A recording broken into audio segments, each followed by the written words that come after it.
Hi, this is your coach, Leanna Frederick.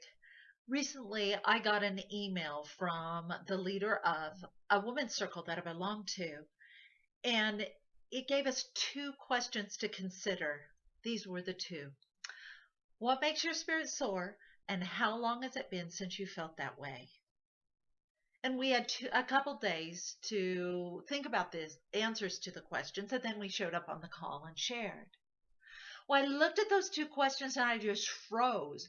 I could not even think of one moment where my spirit soared. And so I showed up on the call prepared to sadly admit that I was one of the unfortunate few that had a wingless soul. But of course, I didn't volunteer to go right away to admit that. I allowed some of the other women to share first. And as I began listening to the other women, I started getting excited because I realized I had had lots of moments where my spirit soared.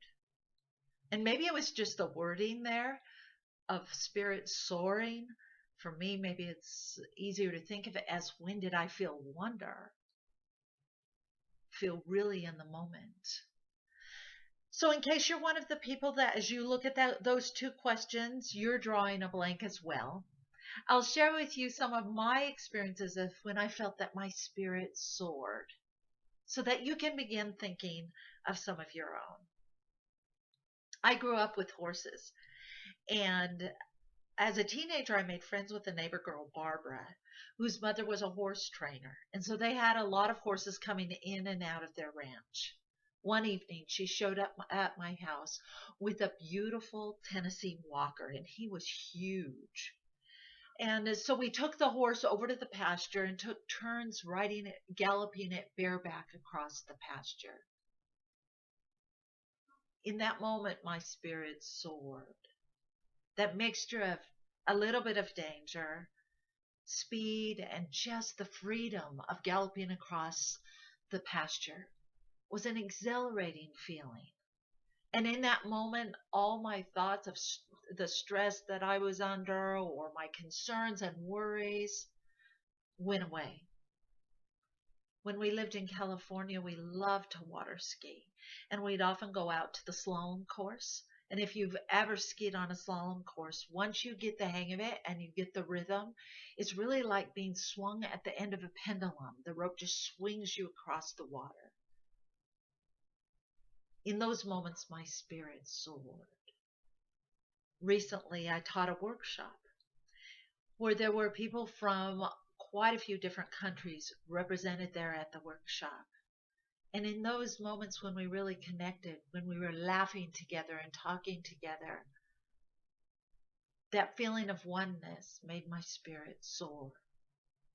Hiking in the mountains, walking outside my front door this morning and smelling the lilac blossoms made my spirit soar.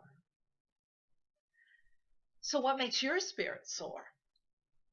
My challenge for you this week is to take some time to write down moments when your spirit has soared. And how long has it been since you felt that way? Why is it we deprive ourselves of opportunities for wonder? And so this week, look at that list and pick one or two activities or more that you can do this week that will encourage your spirit to soar. I'd like to end with a quote that my friend Tucky sent me. The quote is by Eric Fromm, and I'll read it to you. Let your mind start a journey through a strange new world. Leave all thoughts of the world you knew before. Let your soul take you where you long to be. Close your eyes. Let your spirit start to soar, and you'll live as you've never lived before. Have an amazing Monday and every day.